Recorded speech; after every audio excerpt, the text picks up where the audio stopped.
As 2024 comes to a close, another year of cinema is behind us. I'll be selecting my top 10 favorite films of the year and honoring the best professionals in categories like acting, directing, cinematography, and music. Number 10. Flow. This animated film took me by surprise by avoiding the common trope of humanizing animal characters. In Flow, cats behave like cats, dogs like dogs, and so on. The story unfolds when, after a tsunami, a cat is forced to coexist with other animals on a boat, struggling to survive as a series of mishaps ensue. The absence of dialogue draws attention to the detailed sound design, including impressive Foley work, and to the incredibly realistic animalistic gestures. These elements lend a unique sense of realism to the film, especially given its video game animation style. Number 9. A Traveler Needs. If you're a fan of realism in cinema, like I am, it's easy to fall in love with Hong Sang-soo's work. That said, he's a filmmaker who has been known to repeat himself, and my appreciation for his recent films has been a bit hit or miss. There was even a point when I started feeling frustrated with his work for being more of the same. But this year, he's managed to win me over again with A Traveler Needs and By the Stream, two films that, despite being familiar in style, reminded me why I fell in love with Hong Sang-soo's cinema in the first place. By the Stream features Kim Min-hee, who won Best Actress at Locarno, a victory that made me especially happy as she's my favorite actress, and Locarno is one of my favorite film festivals. However, my pick for number 9 is A Traveler Needs, starring another of my all-time favorite actresses, the brilliant Isabelle Huppert. The story follows a French woman who, after running out of money, starts teaching French to two Korean women using some rather unconventional methods. It's intriguing to watch a woman of her age completely adrift in Korea, trying to survive day by day with the adventurous spirit of someone much younger. As always with Hong Sang-soo, the film is packed with scenes of Korean food and drink, so enticing that they'll leave you wanting to replicate them yourself after watching. Number 8. On Falling. As a Portuguese cinephile, I'm particularly pleased with the achievements of Portuguese cinema in 2024. On Falling, the debut feature from director Laura Carrera, reveals a remarkable level of maturity and a distinct cinematic voice. While the film is calm and almost monotonous in its rhythm, it also delivers moments of humor. The story follows Aurora, a Portuguese woman working in Scotland.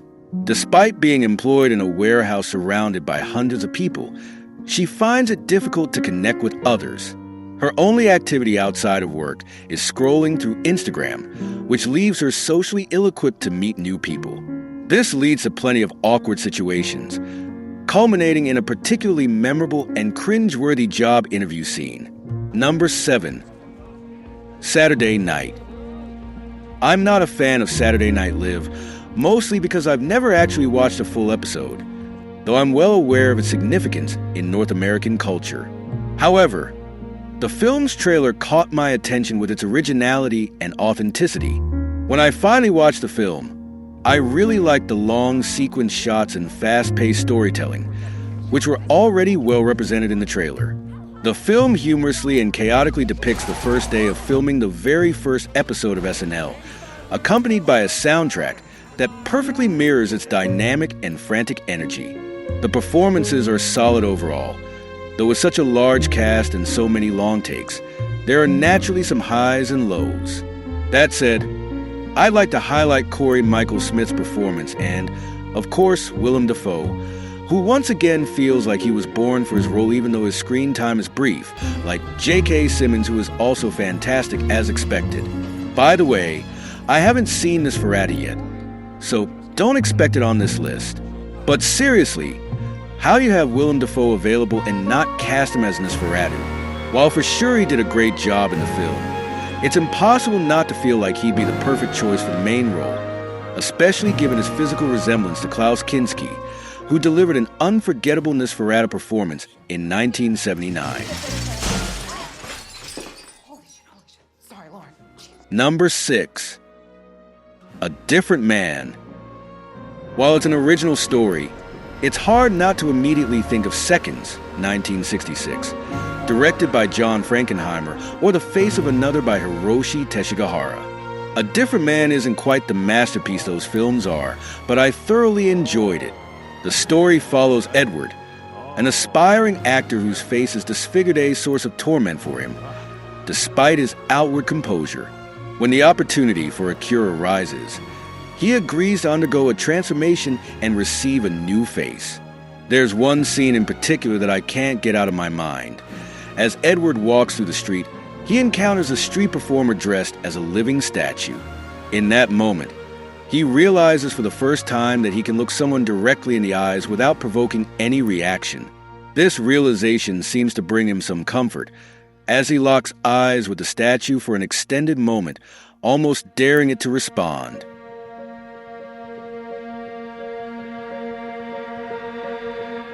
After the surgery, the now handsome Edward meets Oswald, a man with the same physical traits Edward once had. The key difference? Oswald is entirely comfortable in his own skin, unbothered by his appearance. This encounter forces Edward to reflect on his choices and question whether he made the right decision after all. Number 5. Caught by the Tides. At number 5, we have one of the most remarkable films of the year, directed by Jia Zhangke, a filmmaker I deeply admire and a true master of the realism I'm so passionate about. This film is truly unique, blending fiction with documentary elements and combining the essence of a silent film with that of a musical. It may sound odd, and that's because it is, but in the best possible way.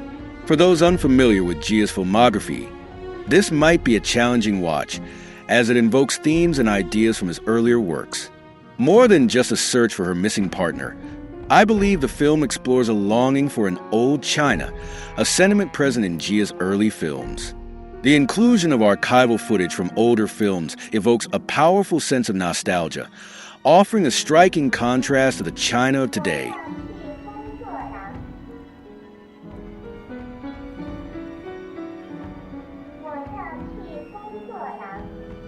The story unfolds through the perspective of Zhao Tao, who delivers one of the finest performances of her career without saying a single word. This is no easy feat, as she is already one of the greatest actresses of her generation, though tragically underrated. Her collaboration with Jia Zhangke, her husband, has produced multiple outstanding performances, and this one is no exception. Another fascinating element is the film's hauntingly beautiful score, composed by Gong Lim. Often paired with slow-motion shots and dissolves, the music creates a dreamlike atmosphere, perfectly in tune with Jia's apparent intent to evoke memories of the old China as if they were a dream, forever etched in the collective memory, even as the country evolves into something unrecognizably modern. While I believe the film captures a longing for a past that can never return, it ends on a hopeful note, embracing the acceptance of a modern future. The final shot, a close-up of Zhao Tao, beautifully encapsulates the emotions of the entire film in one unforgettable scene. If the world were fair, she would receive the recognition she deserves with at least an Oscar nomination.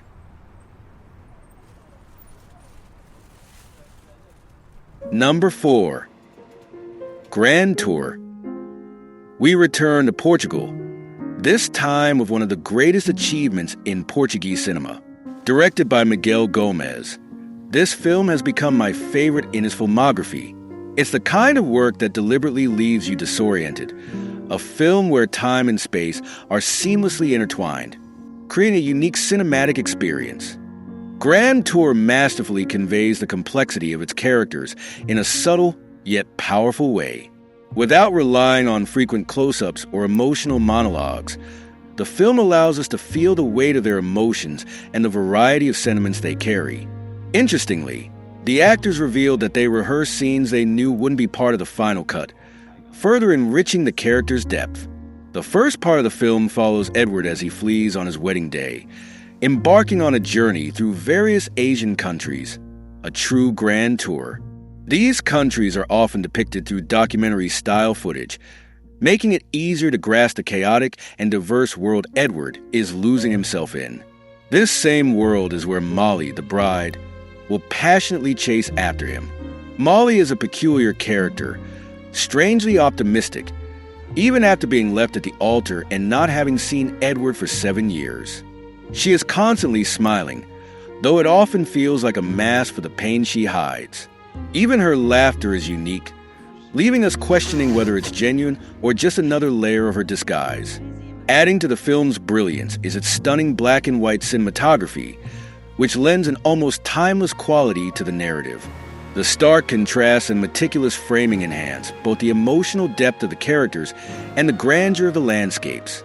It's a visual feast that complements the intricate storytelling, making Grand Tour an unforgettable cinematic experience. Number 3. The Seed of the Sacred Fig. Another bold and daring film emerges from Iran, created by filmmakers who risk their own freedom to convey the emotions and struggles of a silenced people. The Seed of the Sacred Fig delves into the conflict of limited freedom and the suppression of women's power within Iranian culture, not only in public spaces, but even within the walls of their own homes. The father, Iman, embodies the oppressive patriarchal mindset, reluctantly supported by his wife, while their teenage daughters, despite growing up in a privileged household without financial hardships, begin to question the reality they see. They witness girls their age who dare to defy the system and face severe consequences, turning their home into a battlefield where traditionalism clashes with the desire for revolution. Iman is promoted to the position of judge, a role that comes with the symbolic gesture of receiving a gun for protection. The story takes a gripping turn when the gun goes missing within the household. Suspicion rises. Was it taken by his wife, one of the daughters, or simply lost before it ever entered the home? His lack of trust in his own family, including the wife who has always stood by him, sets off a chain of escalating tension and emotional unraveling. From this moment, the film builds steadily toward a powerful and emotionally charged climax, cementing itself as a masterful exploration of generational and ideological conflict within the confines of a single family. Number 2. No Other Land. The first documentary to make it onto the list, and undoubtedly one of the most striking films of the year. This is a story we know is happening right now, but witnessing it firsthand through footage captured on the phone of Basel Adra, a young journalist, is an entirely different experience. Basel documents the tragic events unfolding in Masafer Yatta, accompanied by Israeli journalist Yuval Abraham. Together, they persist in their activist fight for the people of Masafer Yatta, innocent civilians forced out of their homes simply because the Israeli government has decided to turn the area into a military training zone. With nowhere else to go, hence the title No Other Land, the residents refuse to leave, even as they watch their homes being destroyed before their eyes. It is heartbreaking to see families, many with young children, completely powerless and left with nothing. Directed by Basel Adra, Yuval Abraham, and Hamdan Bulal. The film aims to bring global attention to what is happening in this village, capturing the devastation and resilience of its people in equal measure. Number 1. Vermilio. For me, the best film of the year was Vermilio. The attention to detail in its direction reminded me at times of Carl Theodor Dreyer, especially on emotional depth. Despite being about a large family of 6 siblings, the director chose an interesting approach by not focusing on just one family member. Instead, the film portrays the family dynamics as a whole, creating a collective portrait with virtually no main characters. The landscapes play a crucial role in the film. In the first part, we see stunning shots of snow-covered mountains, which I believe symbolize the purity and innocence of the sisters, depicted as virginal and somewhat naive. When Lucia gets married, the snow disappears from the mountains, reflecting the loss of that innocence and marking a symbolic and emotional shift to something more profound and complex. There's so much to unpack in this film that I'm sure a second viewing will reveal even more fascinating details I might have missed. One of the aspects that struck me the most were the shots of the characters lying down, as if screaming the absence of technology. It emphasizes how, without modern distractions, we are left to confront our thoughts, tap into our imagination, or simply engage in family dialogue to fill the void. The characters are deeply human and richly developed. The director managed to convey the reasoning behind their actions, making them understandable and believable, even for external characters outside the family. A great example is Virginia, a tomboy whose every scene challenges conventions and provokes naturally, enriching the social fabric depicted in the film. In the end, Vermilio is a great cinematic experience, blending symbolism, emotional complexity, and a detailed examination of family and social dynamics. It's a film that lingers in the mind, not just for its visual beauty, but for its ability to make us reflect on life's small details and the inevitable changes we all face. This was my top 10 of 2024, a year in cinema that, in my opinion, wasn't particularly remarkable compared to the last two, which stand ahead by a significant margin. I'll leave a few honorable mentions here, and am curious to know your favorite films of 2024. I'm aware that Anora has been featured on many lists and widely praised, but I honestly didn't enjoy it, especially the first hour, which lacked conflict and originality. My honorable mentions: